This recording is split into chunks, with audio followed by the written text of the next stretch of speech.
In today's video, I'm going to teach you how to fix StreamElements overlay not updating. If your overlay looks stuck, isn't reflecting recent changes, or seems frozen inside OBS, don't worry. This is usually caused by a cached browser source, an outdated app version, a source setting mismatch, or a connection issue between StreamElements and your streaming platform. We're going to walk through the most effective fixes in a simple order so you can get everything updating properly again. First, go into OBS and find the browser source for your StreamElements overlay. Right-click it, choose Properties, and then select Refresh Cache of Current Page. This is often the fastest fix because OBS can sometimes keep loading an older version of the overlay even after you've made changes.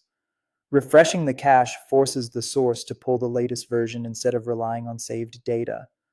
Next, make sure your broadcasting software is fully updated. If you're using OBS Studio or similar software, install the latest stable version rather than an older build. Overlay behavior can break or become inconsistent when the browser source engine is outdated, so updating helps rule out compatibility issues and can improve overall stability. After that, check the size of your browser source. Set the width to 1920 and the height to 1080. This is important because incorrect dimensions can sometimes cause overlay elements to appear blocked, cut off, or improperly arranged. Even if the overlay loads, the wrong source size may make it look like it hasn't updated when the real issue is just layout scaling. If the overlay still freezes or doesn't display correctly, try changing the hardware acceleration setting in your streaming software.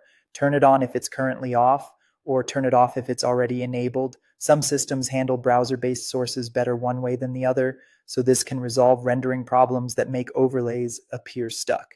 Another strong fix is to get a fresh overlay link directly from your StreamElements dashboard. Open the overlay in the editor, copy the current overlay URL, then go back to your browser source in OBS and replace the old link with the new one. This helps if the original source link is outdated or no longer syncing correctly. Finally, if nothing else works, log out of your StreamElements account and reauthorize your connection. Disconnect your Twitch or YouTube integration from your streaming platform dashboard, then log back in and reconnect it. This refreshes permissions and can fix update problems caused by expired or broken account authorization. Once you've gone through these fixes, your StreamElements overlay should start updating normally again.